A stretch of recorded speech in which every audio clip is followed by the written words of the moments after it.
Hello, my name is Chris Bianchi and I'm with Resolute Philanthropy. And in this video, we're going to talk about board giving and board fundraising. This is a topic that a lot of organizations struggle with. There are some organizations that don't ask their board to give. There's some board members who don't give. And there's always a lot of confusion about the best way to get your board members to support your mission. So today we're going to unpack some of these do's and don'ts. We're going to talk a little bit about the difference between a give and a get, and we're going to talk about the tools your board members need in order to be effective advocates and fundraisers for your organization. So let's get started. A good place to start when you're thinking about board giving is to think about a restaurant. Now, would you eat at a restaurant if the cook told you that they would never eat there? You probably wouldn't. When someone very close to an organization doesn't choose to support that organization, it's a red flag. So if your board members aren't currently giving to your organization, that's a red flag.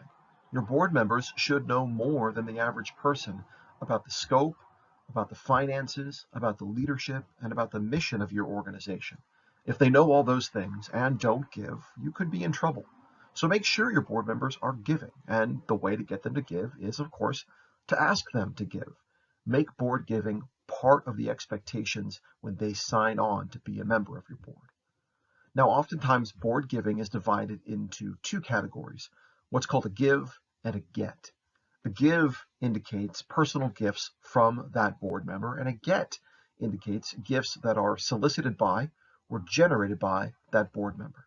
So by way of an example, if you have a board member who is a vice president at a bank, and she gives a personal gift of $100, that's her give to the organization. If she then in turn gets her bank to sponsor a table at your event or write a grant to support your programs, that's her get. Those two things are different, but they're often very much connected. Now, I'm often asked if a nonprofit should have a specific give-get number that they put in front of the board members. For example, we expect you to give X amount of dollars. And that can be tricky for a very simple reason. Not all your board members are coming from the same place. I've worked with boards that have retired partners of law firms, as well as retired pastors on the board. Now, if I put an ask amount in front of the pastor, it would be probably too little to really make a difference for the legal partner, and vice versa. An ask amount that was a good gift amount for that lawyer to give, that might be too much, and it might make the retired pastor feel poorly. So the solution, in my opinion, is to ask your board members to make a meaningful personal contribution. What that means is going to be different for each board member. But the point is you want to make it a choice that they can make, and make it a choice that speaks to their personal ability to give. Of course, there's more ways than cash giving for a board member to support the organization. And it's up to you and your board members to create some expectations about when and how they'll support your organization. These agreements might vary from board member to board member, and that's okay. You want every board member to feel like they are actively contributing to the strength and the stability of your mission, and not everyone's going to be able to do that in the same way or at the same time. So some examples of ways board members can help is by being ambassadors to your mission. And that means, very simply, bringing you along into their world, making introductions, making contacts, really showing you into new rooms and new relationships that you might not otherwise have. Some board members might choose to be more advocates and really talk about specific issues that your organization is trying to address. Maybe they're going to write a letter to their state or national congressperson. Maybe they're going to pay a visit to their local representatives and talk about the issues that your nonprofit is working to solve. These are powerful and effective ways that they can be a board member and help your mission grow. And finally, your board members have professional skills that they can bring to the table. I've had board members teach staff members how to use particular types of programs or advise on particular vendors we should or should not be investigating. Sometimes your staff might just have a blind spot in their professional skills, and your board members can help play to that blind spot and can help fill in those gaps. Again, all these things are up there and all these things are available, but they won't happen if you don't ask. You have to have that conversation with your board members about what you need and how can they help you get what you need. So most boards that I've worked with in my career, board members have asked me for something very specific. They've asked me for a wallet card, something that they can carry with them, and when asked about the organization, they can produce it. And on this card is going to be all sorts of facts and figures. There's going to be impact numbers and financial information and leadership information and everything you need to know. So any question they get asked, it's going to be right there with them. And it's going to be in their pocket or in their wallet or in their bag, and it's going to be great. And I've never seen it work.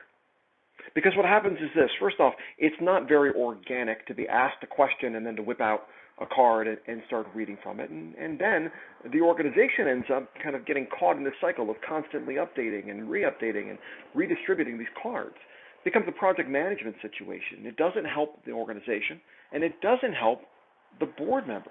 Because what the board member is trying to do is to feel more confident and to feel more secure about talking about the organization. And they mistakenly think in order to do that, they need to know everything. And they really don't. So in my experience, board members really need to be able to do two things. One, they need to be able to talk about why they support the organization. Why do they support this mission? This isn't about having a script that every board member memorizes. It's about getting each board member to the point where they can say, this is why this mission is important to me. Maybe it's important because of their childhood or their family or their faith background. Maybe it's important because they know members of the community who benefited from the organization, or they know other members of the board and were inspired to get involved. But they all have a reason because they're all there of their own free will. So let's get them to talk about that reason. The other thing they need to do is to realize that they don't need to know it all. If someone asks a board member, how many left-handed donors named Kevin do you have on your donor rolls? They don't necessarily need to know that information. But what they do need to know is who to call to get the information. And maybe it's just one person. Maybe they just know I've got one person at the company and I call them with any question I get. And that is enough. Because again, what's going to influence that board member's peer group is not their knowledge of the minutia or their knowledge of the details. People don't get inspired by details. People get inspired by passion and emotion. And if they can have a genuine, honest, and authentic answer to the question, why are you involved in this mission? Why is this organization important to you? They can share that with their friends and ideally get their friends excited about the mission too. So there's a lot that goes into a successful board fundraising program. Um, it can benefit your organization, it can benefit the board members, but you've got to approach it with some strategy, and you really have to work at making that culture of philanthropy happen for your board. I'd love to talk to you more about this and to find out ways that maybe Resolute Philanthropy can help you and your board be more successful fundraisers. You can visit our website, set up a consultation call. I'd love to learn about your organization and the challenges you're facing. Good luck and have a great day.